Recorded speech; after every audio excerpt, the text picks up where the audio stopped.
Hello YouTube and welcome back to Fire Gaming Project. So this short video will just talk about a theory I have. No leaks again, but I want to disclose and disclaim here that there is a spoiler alert warning here because it is talking about story. Okay, so this is about La Signora. So for those of us who have played it in 2.0 and 2.1, we know that La Signora obviously is killed, and she's killed off by Raiden Shogun, which is why I have Raiden Shogun on the front here. I'm not going to go fight her in the Tenchukaku because this will be a short video, so it will be shorter than the actual fight. So then, yeah, okay. So long story short, she's dead. And that was actually very disappointing to many characters because many players, sorry, in the community, because actually many people wanted to get their hands on a copy of La Signora, and everyone wanted to be able to play with her and use her as a playable character, just like Child, who's also a Fatui Harbinger, right? And because similarly, yes, we love and hate La Signora. Like, she's designed beautifully, evilly, and very sexily, right?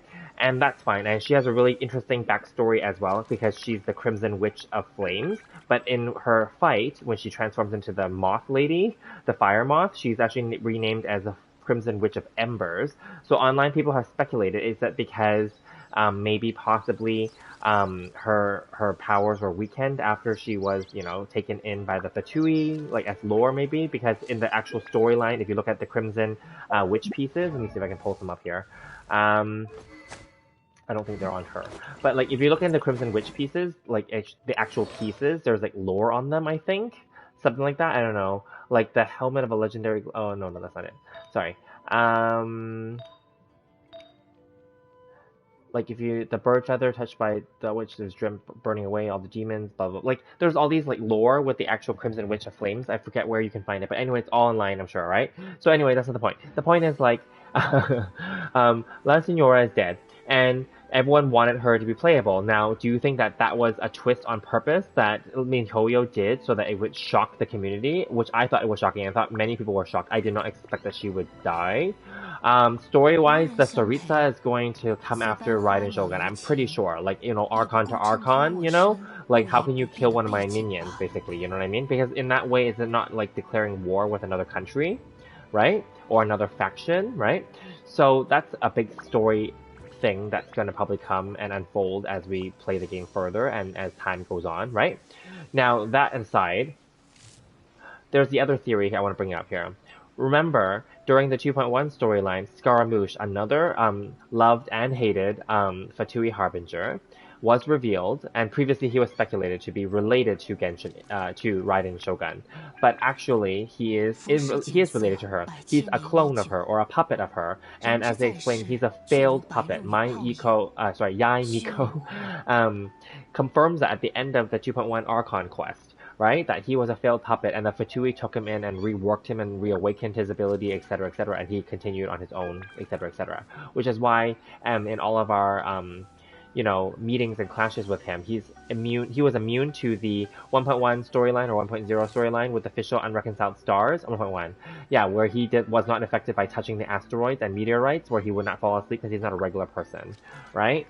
And it was questionable if all Fatui harbingers were able to be not affected by that, but maybe it's because he was special because he's not just a regular harbinger, right? He is also an Archon puppet / clone, okay?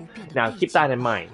So now with that being said, the fact that he was cloned, and we all know that the current Raiden Shogun, she still has a puppet that operates, and then apparently when you level up her to 90, her voice lines change and her attitude changes as well. Also between night and day, her attitude and her personality changes. So because she is right, not visible, and they're both Raiden Shogun, but she's not her other one, right? And her puppet is just her puppet, right? Which is more monotonous, monotone, and computerized, right? So then similarly then, let's think of it this way. Was the La Signora that we fought the real La Signora? Or was it a weaker version? Because she's the Crimson Witch of Embers, not the Crimson Witch of Flames, right?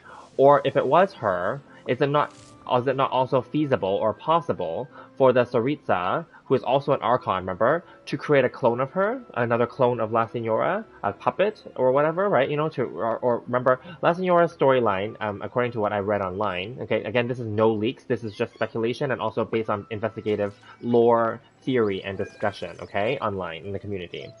So I thank you guys. So people looked it up and just thought that she was the Crimson Witch of Flames, based on the artifact set itself, and that was been proven kind of true now, right?